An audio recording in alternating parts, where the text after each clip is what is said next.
Práticas de yoga fora do tapetinho. Alô, alô, seja muito bem-vindo a mais um vídeo aqui desse canal. Meu nome é Caio Corrêa, sou professor de yoga e idealizador do Yogalaya, que é minha escola de yoga, assim como esse canal aqui do YouTube, também um perfil no Instagram.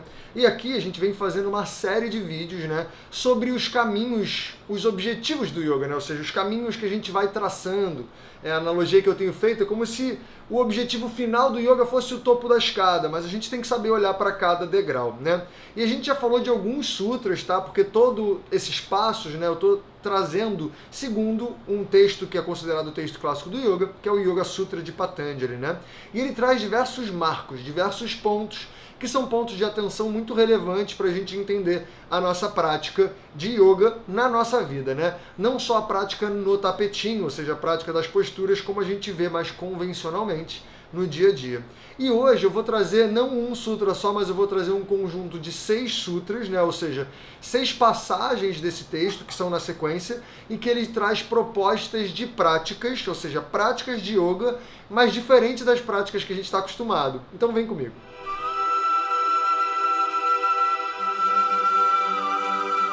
Bom, essas passagens ele traz do Sutra 34 até o 39 do primeiro capítulo. E como são vários sutras, eu não vou ficar falando todos os sutras aqui, tá? Eu vou direto para o conteúdo desses sutras. Porque, não sei se vocês viram o vídeo passado, se não viu, eu recomendo que você pause esse e veja o vídeo passado, que ele está falando de como a gente atingir uma qualidade de serenidade na mente, E ele cita 4 qualidades que a gente deve nutrir para a gente conquistar essa serenidade, e depois ele fala que com essa mente serena tem 6 investigações, 6 coisas que a gente deve botar em prática no dia a dia para que a gente mantenha essa qualidade de serenidade, para que a gente vá caminhando cada vez mais na direção do nosso objetivo, que é uma mente mais estável, uma mente mais serena, uma clareza maior da realidade. E já no Sutra 34, logo no Sutra seguinte ao do vídeo passado, ele fala que a observação da nossa respiração é uma prática importante. E é muito interessante porque ele não está falando de pranayama ainda, ele não está falando da técnica de respiração específica e de manipulação do prana. Ele está falando para você observar a sua exalação e principalmente a exalação, não a respiração completa, Porque ele fala que a exalação, quando bem cuidada, quando bem observada, ela serve como uma purificação.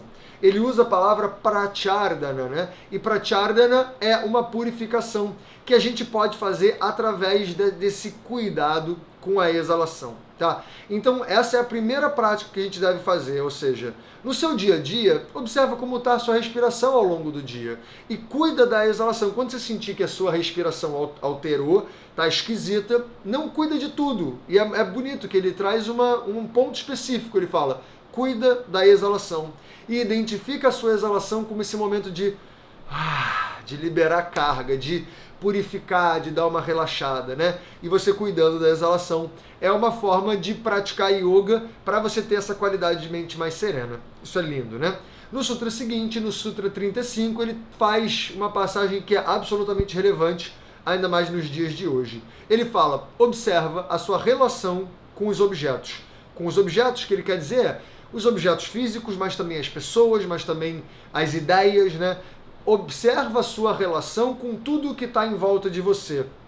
Ou seja, cuidado para você não se apegar demais com os seus objetos, com as suas posses, Cuidado para você não se apegar demais com as pessoas. Avalia o tempo inteiro se as relações que você está tendo são adequadas e boas para você e como que você pode não estar se vinculando de uma forma que te faça mal, No Sutra 33, que foi o do vídeo passado, ele traz o conceito de upeksha, E upeksha é o sentido de você manter uma certa distância das coisas para que você possa manter um certo discernimento. Quando a gente está muito junto, a gente não tem tanta possibilidade de olhar as diferentes possibilidades que tem, as diferentes saídas que a gente tem numa situação adversa.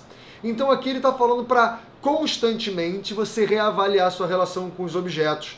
Ou seja, por exemplo, com o seu trabalho, como é que está a sua relação com o seu trabalho? Como é que está a sua relação com a sua família, com as pessoas? Como é que está a relação com o seu telefone, com o seu computador, E a partir dessa avaliação constante, e que merece muita honestidade, você vai conseguir ter um olhar mais claro para as coisas, né? Um olhar para as tuas relações de uma maneira que elas não é de uma hora para outra que a coisa vai explodir, você vai falar, ai meu Deus, como essa relação me faz mal, porque você está o tempo inteiro questionando, né, essas relações e avaliando, reavaliando, tá?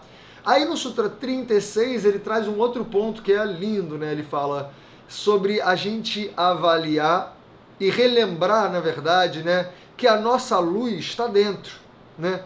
Então ele fala, Vishokavadhyoteshmati. O sutra é esse, é lindo, é curtinho, mas ele só fala, lembra que a sua luz está aqui dentro, né? Porque muitas vezes a gente está procurando fora a solução dos problemas, a gente está procurando fora a relação com as coisas, né? Os nossos objetivos, os nossos sonhos são sempre fora, são sempre de conquistas, de produção de coisas, de execução de coisas, e ele fala, lembra sempre que a sua luz está dentro, né? Então, olha como é bonito o caminho, ele fala, avalia a sua respiração e cuida da exalação para você dar uma purificada. Quando você dá uma purificada, avalia a sua relação com as coisas em volta de você, depois lembra que a sua luz está aqui dentro, né? Então, cuidado com as buscas que são sempre fora. Traz a sua atenção para dentro e lembra que a sua potência, a sua luz, Jyotish, é luz, né? Então a sua luz está dentro de você. E aí depois, no Sutra 37, ele fala sobre a inspiração, né? Porque é muito importante a gente se inspirar nas coisas, a gente ter boas referências. E muitas vezes as referências são também fora. A gente deve ter boas referências dentro, mas a gente pode buscar referências fora. E ele fala para a gente buscar essas referências que são fora nos vitaragas. E vitaragas são aqueles que são livres de apego, né? Então ele fala, já que você reavaliou a sua relação com os objetos, já que você viu que a sua luz está interna, agora, quando você vai se inspirar, cuidado para você não se inspirar naquelas pessoas que são cheias de apego, né? E normalmente, se você for pensar, a gente se inspira, ainda mais hoje em dia, na época do Instagram, né? Naquelas pessoas que têm muitas conquistas, que têm muito dinheiro, que têm um corpo específico, né? E se você for avaliar bem, tem muito apego envolvido nessas pessoas. Apego ao físico, apego às conquistas, apego ao luxo, apego ao dinheiro, apego ao profissionalismo, às entregas, à produtividade, né? O quanto que essa pessoa é produtiva. Isso tudo envolve certo desejo, certo apego. E ele fala, toma cuidado.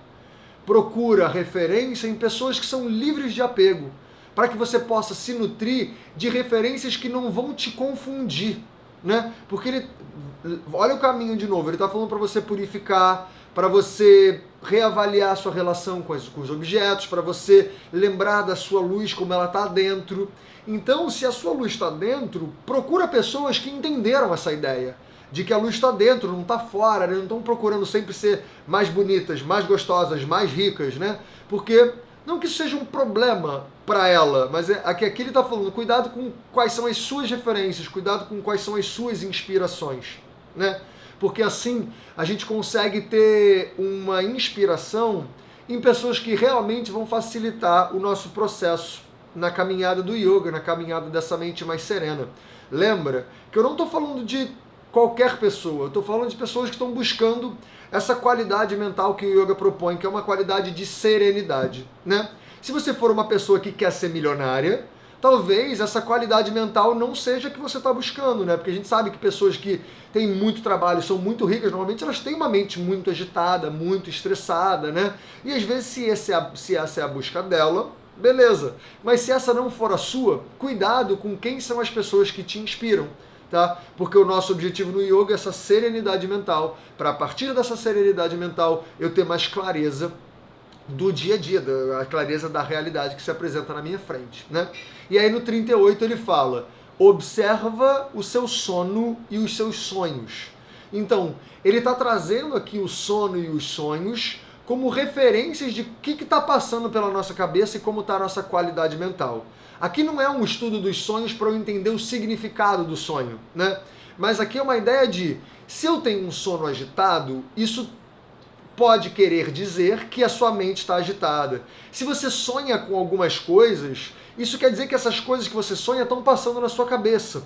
Então cuida disso, né? Usa o sono e os sonhos como um material de autoinvestigação, como um material para você refletir de como está a sua qualidade mental, como está, o que são as coisas que estão passando pela sua cabeça, né? E por último, o Sutra 39, que é lindo, né? Ele fala assim, qualquer coisa que te leve para esse estado de mais serenidade, de mais clareza, serve como prática de yoga, né? Então é muito bonito que ele não limita a prática de yoga a posturas ou a técnicas específicas, mas ele está trazendo qualquer coisa que te facilite um movimento meditativo, um momento introspectivo de reflexão e de investigação, a fim de você diminuir os obstáculos que atrapalham na sua vida para que você tenha uma mente mais serena, mais clara, mais doce, né? Como a gente falou no vídeo passado. E isso serve como prática de yoga. Então avalia, por exemplo, para mim, tocar piano, tocar instrumentos musicais, né? Eu toco violão, toco piano. A música é uma forma de eu me investigar, de eu me pacificar. Então, por exemplo, eu entendo hoje de maneira muito clara que tocar um instrumento para mim é uma prática de yoga, me traz para dentro, me traz para uma introspecção, me traz serenidade, me traz conforto, né? Então ele está abrindo o espectro do que são práticas de yoga. Isso eu acho muito lindo hoje em dia, que as pessoas identificam prática de yoga só como uma prática das posturas, né? Isso está descrito no Yoga Sutra que não é bem assim. Qualquer coisa que te ajude a fazer essa investigação, essa meditação, não só a meditação como técnica, aquela técnica que você para e quer esvaziar a mente, né? Isso nem vem muito do yoga. Mas ele está trazendo aqui a meditação como investigação, né? Então, essas ferramentas, essas práticas que te levam para investigações sinceras e profundas, servem como prática de yoga. Beleza? Bom, me diz aqui nos comentários o que você achou desse vídeo, o que você achou desse conteúdo, né, desses 6 sutras que são muito especiais, né, do 34 ao 39 do primeiro capítulo do Yoga Sutra. E também não deixa de compartilhar esse vídeo caso você ache que esse conteúdo possa beneficiar alguém ou que possa interessar alguém, tá? E se você curtiu esse vídeo, não esquece de deixar o seu like, seguir o canal e ativar o sininho, que assim você vai ficar sabendo dos próximos vídeos e dos próximos passos. Tá bom? Todo esse conteúdo eu ensino de maneira mais aprofundada na minha escola online, né, que é o Yogalaya. Se você quiser conhecer, o link está aqui, escola.yogalaya.com.br. Se você quiser, o link também está na descrição do vídeo. E lá na escola eu tenho aulas práticas, ou seja, a prática das posturas, das técnicas de respiração, de meditação, tudo isso eu tenho dentro da minha escola de yoga, mas eu também tenho as aulas teóricas, né? Ou seja, todo esse conteúdo que eu estou passando aqui, na minha escola de yoga a gente passa de maneira bem mais aprofundada no estudo desse texto, né, do Yoga Sutra de Patanjali, assim como outros textos e outros conceitos que são muito importantes para a gente entender o yoga de maneira mais ampla, tá? Então, caso você queira conhecer, lá já tem um período gratuito que é padrão da plataforma, então você pode conhecer, desfrutar das aulas. As aulas são ao vivo e sempre ficam gravadas. Então, se você estiver ao vivo, a gente pode ter uma troca muito presente, né? Você me vê, eu vejo você, eu posso trazer correções, ajustes, né? Você pode me fazer perguntas e assim a gente vai se aprofundando de maneira mais bonita dentro desse caminho. E também você pode ver as aulas gravadas, caso você não possa estar online naquela hora. Beleza? Fora isso, aqui no YouTube, todas as quartas e sextas-feiras saem vídeos novos, né? Essa série de vídeos são os vídeos que saem na quarta. E nas sextas-feiras saem as lives que eu faço lá no Instagram.